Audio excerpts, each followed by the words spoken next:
A convivência entre Nicolás Maduro e Donald Trump durante o primeiro mandato de Trump foi caracterizada por uma intensa hostilidade.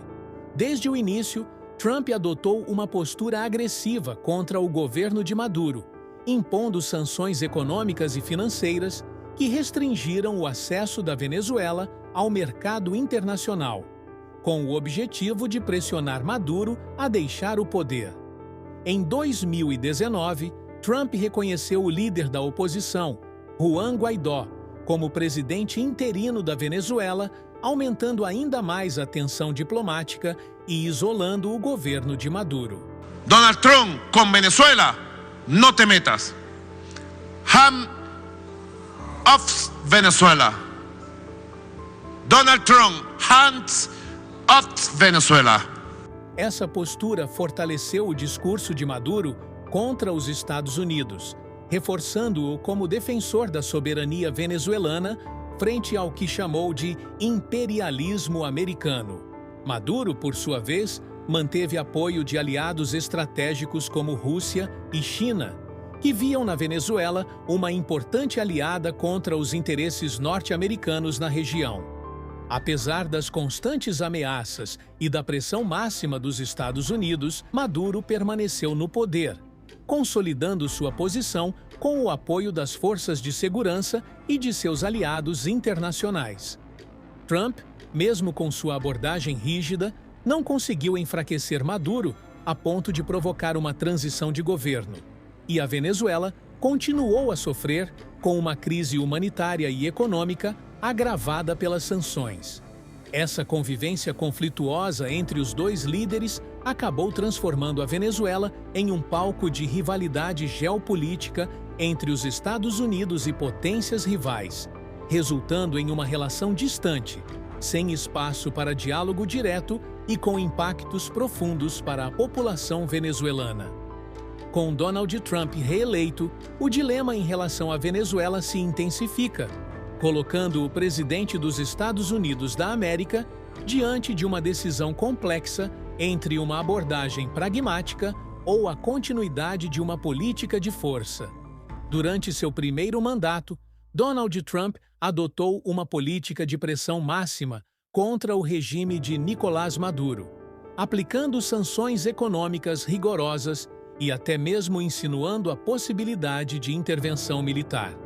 Essa estratégia foi um esforço direto para enfraquecer Nicolás Maduro, a ponto de provocar uma mudança de regime, alinhando-se com a oposição venezuelana e apoiando suas aspirações democráticas.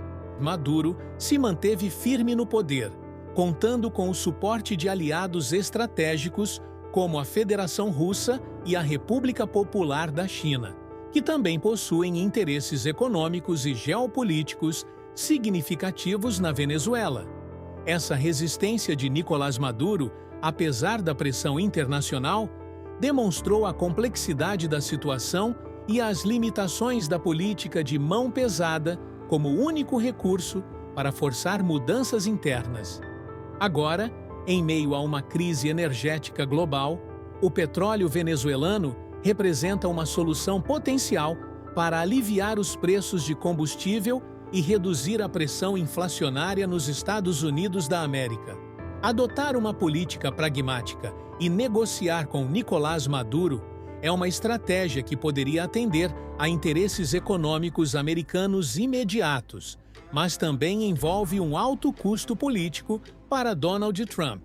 O presidente dos Estados Unidos da América, ao flexibilizar as sanções para permitir o acesso ao petróleo venezuelano, corre o risco de ser visto como condescendente com um regime que ele criticou severamente em sua retórica anterior.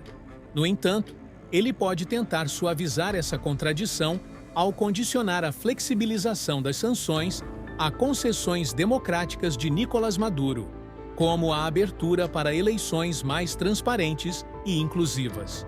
Isso criaria um equilíbrio entre interesses práticos e ideológicos, possibilitando que Donald Trump mantenha sua imagem de líder forte enquanto explora uma saída para a crise energética. Por outro lado, Donald Trump tem a opção de manter sua postura de força e continuar com as sanções, ou até mesmo intensificá-las, consolidando sua imagem de autoridade firme e comprometida com a democracia. Esta decisão, porém, carrega riscos geopolíticos significativos, pois pode acabar empurrando Nicolás Maduro ainda mais para a esfera de influência de potências rivais, como a Federação Russa e a República Popular da China. Esses países, já com presença na região, possuem interesses estratégicos de longo prazo na Venezuela, especialmente no setor de petróleo e em sua localização geográfica, que facilita o acesso à América Latina. Aumentar a pressão pode, então, fortalecer a posição dessas potências no hemisfério ocidental, desafiando a hegemonia dos Estados Unidos da América e aumentando as tensões regionais.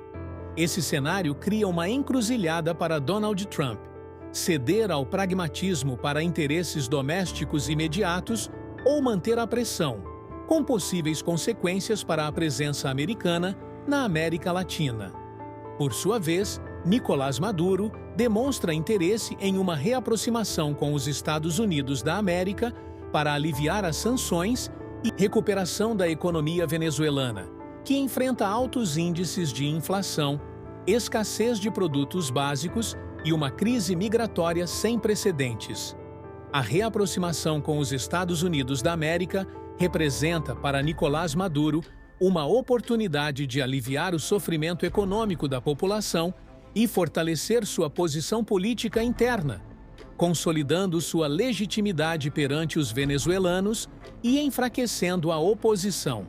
Além disso, uma negociação bem-sucedida poderia atrair investimentos internacionais para setores cruciais da economia venezuelana, principalmente no setor de infraestrutura, que há anos sofre com falta de manutenção e recursos.